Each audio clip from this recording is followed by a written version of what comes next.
좋아요와 구독하기는 사랑입니다. 안녕하세요. 반갑습니다. 부동산입니다. 2019년 3월 11일 월요일 새로운 한 주가 시작됐습니다. 지난 주말에 부동산TV 구독자가 45,000명을 돌파했네요. 45,185명. 구독해주셔서 감사합니다. 자축, 박수. 혹시 구독 안 하신 분 계시다면, 이 영상 보고 계시다면, 구독하기, 좋아요, 그 다음에 이 알림 버튼까지 좀 부탁드리도록 할게요. 자, 오늘 부동산 뉴스 읽어보도록 하겠습니다. 자, 첫 번째 기사입니다. 집코노미 TV에서 지난번에 일본의 쿠리모토 타다시 오사카 세이오통상 대표님을 모시고 일본 부동산 시장 얘기한 집코노미 TV 영상도 굉장히 흥미롭고 재밌게 잘 봤는데요. 이번에는 그 두 번째 시간 영상을 올라왔는데 일단 이 기사는 그 영상의 요점 부분을 정리해서 발췌한 내용입니다. 일본의 부동산 시장이 우리나라 부동산 시장에 시사점을 주는 부분들이 여러 꼭지가 있겠죠. 일단 일본이란 나라는 우리나라에 비교해서 빠르게 경제 성장을 이뤘던 나라고, 그 다음에 잃어버린 20년이라고 하는 굉장히 힘든 시기를 겪고 이겨내면서 다시 또 부활하고 있는지 어쩐지 모르겠지만 이제 그런 기간을 거쳤던 나라기도 하고, 인구 구조 측면에서도 인구가 감소하기 시작하는 모양새를 보이면서 한편으로는 고령화, 대표적인 이제 연세 있으신 분들, 노인분들이 많이 사시는 고령화 사회로 가고 있는 국가잖아요. 이런 일본의 부동산 시장이 어떻게 변화했는가, 좀 그런 부분에 대해서 요번에 꼽은 주제는 뭐냐면 당장 팔아야 할 세 가지는 이라고 했어요. 지난번에서는 이제 이렇게 버려야 할 측면 관점에서 일본 부동산 시장을 얘기한 건 아니었는데, 이번 시장에서는 이런 사회 변화를 통해서 굉장히 지는 해가 된 부동산이 어떤 건가, 일본에서는 이제 그 부분을 정리해 주셨습니다. 어떤 내용이 있을까요? 자, 첫 번째는 대도시 외곽에 있는 베드타운 아파트가 사지 말아야 할 부동산이라고 합니다. 저는 한 번도 가본 적이 없지만 항상 우리나라에서 부동산 가격, 일본 부동산 가격 비싸다, 문제 있다라고 얘기하면 나오는 타마 신도시 이런 데가 비슷한 사례가 되지 않을까 싶은데, 대도시 외곽에 지어져 있는 베드타운 아파트가 사지 말아야 될 부동산이라고 합니다. 왜 그런가 싶어서 봤더니, 자, 일본도 예전에는 도심보다는 교외가 더 좋다, 이런 생각을 일본 사람들이 했었다고 합니다. 대도시 중심엔 차도 많고 애들도 많아서 놀 수 없고, 그래서 사는 건 교외에 살고 이제 도심으로 출퇴근한다, 이런 개념이었다라고 하는데, 이 사람들이 고령화 사회가 오면서 할아버지 할머니가 되니까 이 가까운 곳에 병원이 있고 없고 이런 부분들을 되게 중요하게 생각하기 시작했다고 하고요. 그리고 이 과거에 이렇게 교외 지역에 주택들, 특히 맨션들이 이렇게 많이 지어졌는데 재건축, 재개발이 힘들어져서 버려지고 방치된 그런 단지들이 되게 많다. 이게 사회적 문제라고 해요. 이게 50년, 60년 된 아파트들을 재건축하려고 또는 리노베이션 하려고 이제 이 생각을 하는데, 이 나이 드신 분들이 옛날 건물들에는 많이 살고 있고 재건축하자고 하더라도 돈이 없어서 내가 재건축할 돈이 없다. 그리고 하고 싶어하는 사람도 있기는 있지만 하고 싶어하지 않은 분들도 계셔서 이게 참 이도 저도 못하는 상황이다, 이제 그렇게 얘기를 하고 계십니다. 자, 두 번째로 사지 말아야 될 부동산은 임대사업용 빌라 또는 원룸이라고 하는데요. 이게 일본 같은 경우는 상속세 문제 때문에 이 개발업자들이 빈 땅을 놀리기보다는 개발 사업을 해서 어떻게든 임대를 놓든 매각을 하든 하자, 이런 형태로 해서 이 주택 공급을 굉장히 많이 했대요. 이게 어떤 수요 공급을 그렇게 고려하지 않고 굉장히 공급량이 줄지 않고 계속 공급이 되었다고 합니다, 임대주택들이. 그래서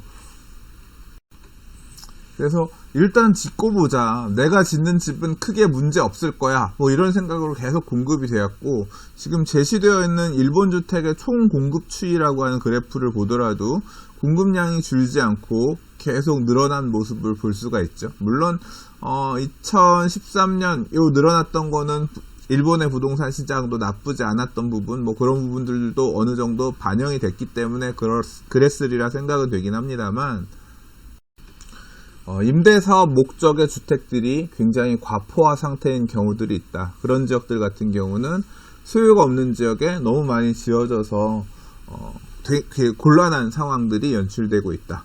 예, 이 부분도 사실 좀 생각해 봐야 될 이슈인 것 같아요. 우리나라도 보면 오피스텔이라든가 원룸이라든가 많이 짓는 편이긴 한데 추후에 문제가 좀 될 수도 있겠다. 수요가 없는 지역들 같은 경우는 문제가 될 수 있겠다 생각이 됩니다.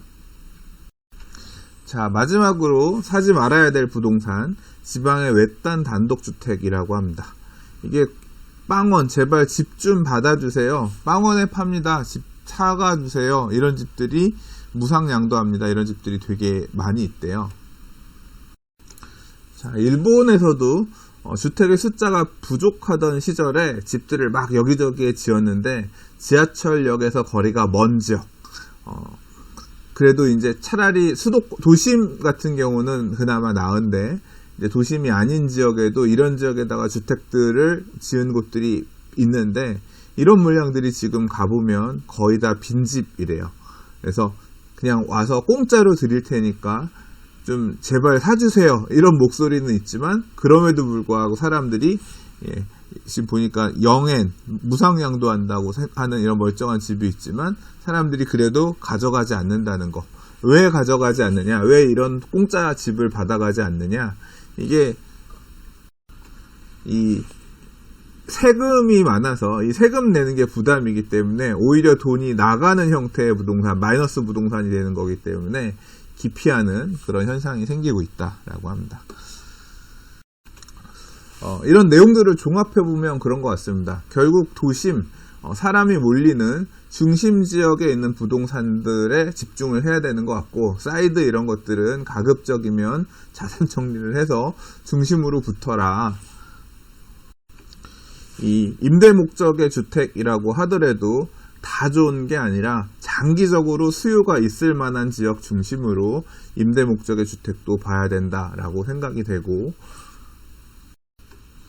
이 사용 가치가 적은 뭐 토지라든가 주택이라든가 이런 부동산 같은 경우는 지금 뭐 일본 같은 경우는 공짜로 좀 받아주세요 하는 사람들이 나올 정도로 이 세금 문제야 머리 아픈 이런 상황이 생길 수가 있기 때문에 앞으로 부동산 자산을 어떻게 운영할 것인가 측면에서 확실히 이 선택과 집중이 굉장히 중요한 시대가 우리나라도 오지 않겠느냐, 그런 생각이 들었습니다.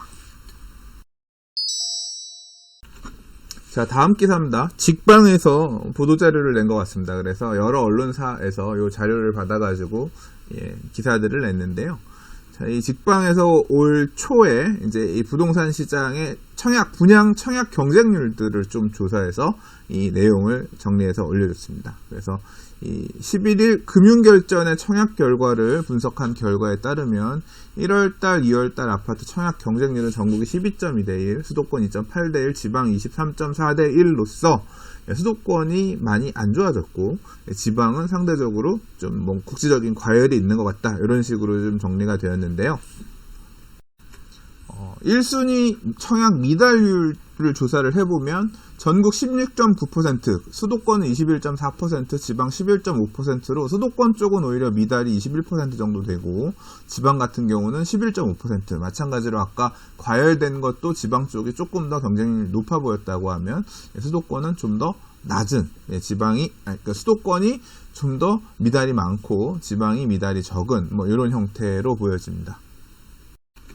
이 부동산 정책의 영향이 꽤 작동한 것 같아요. 그래서 9억 원 대출 제한이 걸리는 9억 원 초과 같은 경우는 청약 경쟁률이 굉장히 낮았고요. 상대적으로 대출 규제가 느슨한 중도금 대출을 활용할 수 있는 6억대에서 9억대 미만 주택 같은 경우가 가장 경쟁률이 높았다. 42.5대1 나왔고, 그 다음 4억 원에서 6억 원 미만 사이는 12.9%인데, 그러니까 6억에서 9억 원 미만 사이가 가장 경쟁률이 높았는데, 아마 이는 가격대적인 측면에서 볼 때 서울의 주요 지역, 중심지, 관심 있는 지역들의 아파트들, 중소형 평형들, 주로 공급 물량들이 딱 요 6억 원에서 9억대에 포진되어 있을 거기 때문에 4억에서 6억짜리는 상대적으로 좀 지역이 빠진다거나 아니면 면적이 빠진다거나 했기 때문에 이렇게 좀 경쟁률 차이가 차별화되면서 나타나지 않았나 생각이 됩니다. 자, 수도권 쪽은 안정세를 보이고, 그 다음에 지방 같은 경우는 이렇게 상대적으로 더 높은 청약 경쟁률을 보이는 이유가 뭘까? 여러 가지 이유가 있겠지만, 저는 규제 탓이 되게 크다고 개인적으로 저도 동의가 됩니다. 왜냐하면, 수도권 중에서도 비규제 지역들은 있지만, 비규제 지역 중에서 별로 이제 수요층들이 관심 없을 만한 지역들, 이런 물량 같은 경우는 아예 스킵하는 경우들이 있고, 그 다음에, 그러니까 우리 요새 이제 공급들 들어가고 있는 택지지구라든가 아니면 신도시 물량들 같은 경우는 사실 거의 실수요 아니면 단순히 가수요로 접근하기엔 좀 리스크가 있거든요. 분양권 전매 자체가 제한이 되는데, 입주할 때 가면, 사람들이 학습들을 많이 해서 입주할 때 가면, 이 전세 물량들이 굉장히 많이 나올 거라서, 이 전세를 놓고 그 다음에 나머지 잔금을 내려면 굉장히 자금이 많이 있어야 된다. 심지어는 미분양이나 줍줍이 나온다고 하더라도 그걸 들어가려면 굉장히 긴 호흡으로 어느 정도 자금력을 갖고 들어가야 된다는 거 어느 정도 인지하기 때문에 이런 물량들에는 청약 경쟁률이 높지 않고 심지어는 그렇기 때문에 미분양들도 일부 나올 수 있다고 생각하고요. 그러니까 이 단기 투기 수요라고 해야 될까요? 이런 전매라든가 이런 부분에서 조금 자유로운, 만약에 시장 상황이 조금 나아지면 조금이라도 차익을 보고 빠져나갈 수 있다. 그런 조건이 붙은 지역들은 차별화되면서 시장이 나타나고 있거든요. 수도권 시장이라고 하더라도 이제 그 대표적인 사례가 바로 요 기사인데요. 지금 보시면 줍줍으로 돈 벌자 비규제 지역 선착순 분양 후끈이라고 하잖아요. 견본주택에 사람들이 이렇게 줄 서서 받으려고 하는 모양새들이 이게 이제 결국은 그 증거라고 생각이 됩니다. 그러니까 시장이 미분양이 난 한쪽에서는 이렇게 줍줍 미분양 난 것들 줄 서가지고 받아서 피 붙으면 팔아야지 이런 사람들이 줄 서는 모양새는 이제 똑같이 이 같은 시장, 같은 수도권 시장에도 불구하고 차별화되면서 나타나고 있다는 거죠. 전매 제한 6개월이기 때문에 일단 받았다가 프리미엄 붙으면 팔고 나가면 된다. 전매하고 털고 나갈 수 있다. 이제 이런 부분들을 고려해가지고 사람들이 들어오는 거죠. 지금 인천의 계양더 프리미어 경우에는 97세대 자녀 세대 1920명 신청자가 몰려서 이 줍줍하러 갔고, 그 다음에 쌍용 더 플래티넘 부평, 광주 남구, 반도 유브라 등 분양권 전매 제한 6개월 단지에 선착순 분양에 수백 명에 달하는 대기 수요자가 몰렸다.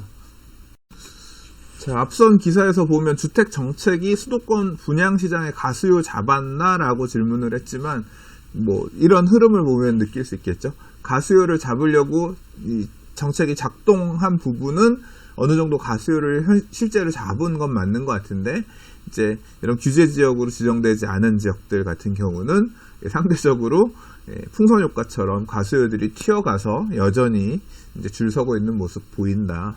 이렇게 지금 시장을 정리할 수 있지 않겠나 생각됩니다. 자, 다음 기사입니다. 이 주택연금에 관한 기사예요. 이 주택연금이 뭐냐면 보유하고 있는 집을 담보로 해가지고 주택연금 가입을 하게 되면 매달 이 주택 가격을 산정해가지고 매달 얼마씩 이렇게 연금 형태로 해서 이 주택을 담보로 해서 돈을 지급하고요. 만약에 이제 이 가입자분께서 돌아가시게 되면 주택금융공사에서 해당 주택을 매도해서 이제까지 지급했던 연금이나 이거에 대한 금융 비용들을 이제 회수하는 그런 상품이라고 할 수가 있죠. 근데 이제 이 주택연금이 원래 이제 가입할 수 있는 가격들의 제한이 있었는데 매가 기준, 시가 기준으로 9억이었던 게 이제 이 공시 가격 기준 9억으로 바뀌었기 때문에 실질적으로 이제 공시 가격이 9억 원이면 시가는 뭐 12억, 13억 좀 더 비쌀 수 있잖아요. 그래서 조금 더 고가 주택을 보유한 사람들도 이 주택연금을 가입할 수 있도록 좀 문이 늘어났다. 그리고 한편으로는 가입할 수 있는 나이대도 원래 만 60세 이상이었던 가입 연령을 50대 중후반으로 낮추기로 했기 때문에 좀 더 50대 중후반만 가더라도 주택연금 가입해서 매달 살고 있는 주택을 담보로 해서 이 연금을 좀 받을 수 있게 됐다. 또 하나 또 바뀐 점이 뭐냐면 이렇게 주택연금을 받게 되면 해당 주택을 뭐 임대를 한다거나 하는 형태로 사용 수익할 수 없고 그냥 자기가 직접 거주해야만 됐는데 이 주택연금에 가입한 주택에 반드시 거주해야 된다는 조건도 사라져서 연금을 받으면서 임대도 할 수 있도록 이렇게 문이 좀 더 열린다고 합니다. 그래서 주택연금이 좀 더 활성화될 수 있도록 다양한 방식들을 고려한 것 같아요.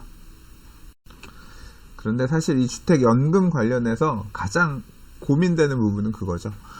연금으로 받은 금액, 내가 이제 죽을 때까지 연금으로 받는 금액이 이 주택의 가격, 담보가치보다 더 비싸면 사실 해피한 성공적인 선택이 되는 건데 그게 아니라 이 주택 가격보다 내가 받는 연금이 훨씬 적다라고 하면 사실 손해잖아요. 근데 일단 나중에 주택을 처분한 금액이 연금의 지급액보다 많게 되면 이 자녀분은 자녀 등 상속인에게 이렇게 주어진다라고 합니다. 근데 아직 익숙하지 않은 형태라서 이 주택연금 같은 경우는 어떻게 활용할 수 있을지, 뭐 가끔 보면 주택연금 사용하시고 계시는 그 유튜브 방송 이런 거 보면 이제 그런 사례들이 좀 나오긴 하는데 장점도 있고 단점도 있는 것 같고 조금 저도 한번 깊이 고민을 해봐야 될 문제인 것 같습니다.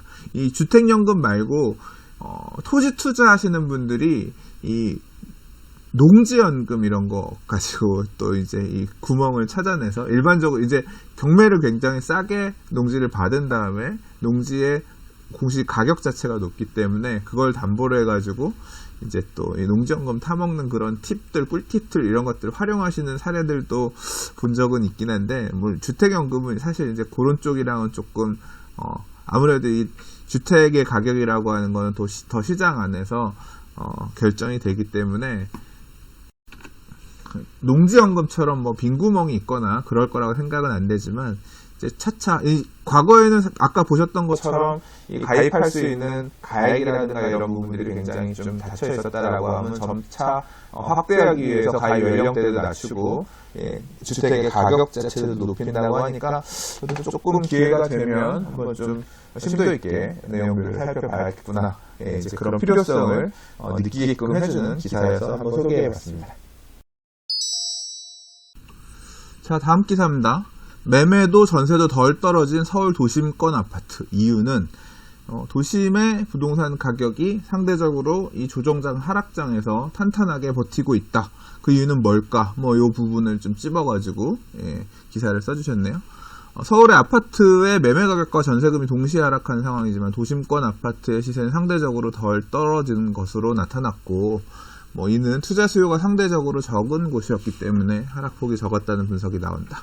부동산 114에서 집계한 아파트 가격 동향에 따라서 이제 그렇게 지금 그 동향을 살펴보다 보니까 이런 현상이 나타났다라고 좀 소개가 된 기사인데요. 자, 한국감정원의 2월달 집계를 보면 도심권 아파트의 매매 가격은 한 달 동안 0.08%가 하락했는데 서울 아파트 평균 하락폭 0.19%의 절반 이하 수준이고 같은 기간 강남구의 0.82%, 서초구 0.56%, 강동구 0.53%, 송파구 0.32%의 하락폭과 비교하면 훨씬 적게 하락했다. 그리고 전세 금액도 오히려 하락폭이 더 적었다. 안정세를 보였다. 이월 한 달 동안 서울 전세금은 0.43% 떨어졌지만 종로, 중구 등 도심권 전세금은 0.23% 떨어지는 데 그쳐서 같은 기간 동남권 전세금은 1% 넘게 하락했는데 그거에 비해 하락폭도 굉장히 적었다. 도대체 왜 도심권은 이렇게 매매가격 하락폭이나 전세가격 하락폭이나 이렇게 탄탄하게 버티느냐? 이제 그 이유를 좀 이 전문가들의 의견을 들어봤는데 자, 부동산 전문가들은 편리한 중심지 이점 때문에 실제로 거주하기 위한 주택 수요가 꾸준하다는 점을 이유로 꼽았다라고 설명을 하고 있어요. 예. 그리고 이 학교라든가 대규모 아파트 단지가 동남권이라든가 이 주택 아파트들이 많은 지역들이 있지만 이 도심권은 그런 게 상대적으로 부족하기 때문에 아무래도 그 평균적인 가격 자체가 좀 더 낮기 때문에 그런 부분도 영향이 끼쳤을 것이다 라고 설명하는데 너무 끼워 맞추기식 해석 아닌가요? 아니, 도심지가 교통이 편하고 이동이 하기 좋고 그거는 이게 갑자기 2월달 들어서 바뀐 상황이 아닌 거잖아요. 예. 이거는 사실 그냥 그 동네의 특성을 얘기하는 건지 2월달에 가격 하방 경직, 매매가 하락폭이 상대적으로 좀 적고 그 다음에 임대가격 하락폭이 이 하락폭이 더뎠던 부분을 설명하기 위한 근거로 내세우기에는 너무 실성이 떨어지지 않나 개인적으로 생각해요. 제 개인적인 의견은 이렇습니다. 이런 상황이 발생한 이유는 뭐냐면 일단 도심권에 있는 아파트들이 입주 물량이 그렇게 많지 않아요. 그래서 전세 가격이 상대적으로 단단하게 움직이는 건 아까 그래프 보시면 아시겠지만 전세 가격 같은 경우도 이 동남권 같은 경우는 1% 넘게 하락했다 그랬잖아요. 송파 지금 뭐 헬리오시티라든가 강동구 입주 물량들 많은 건 다 알잖아요. 그렇기 때문에 상대적으로 동남권은 전세 가격이 많이 출렁이는 거고 도심 안에는 지금 뭐 재개발 사업 사실 뭐 종로구 뭐 중구 이런 데들은 재개발 통해서 아파트 신규 공급 될 만한 거밖에 없는데 없어요. 애초에 물량 자체가 거의 없기 때문에 그냥 기존에 있는 수요 갖고 움직이는 거니까 물량 쇼크가 있는 지역들은 출렁이면 큰 거고 그냥 이 종로구 중구는 주변에 있는 영향들 받아가면 살짝 영향받은 거니까 그 절반 이하 수준 빠진 거 그렇게 전세 가격 움직임을 해석할 수 있을 거라고 생각하고요. 매매가 출렁임이 상대적으로 덜한 거는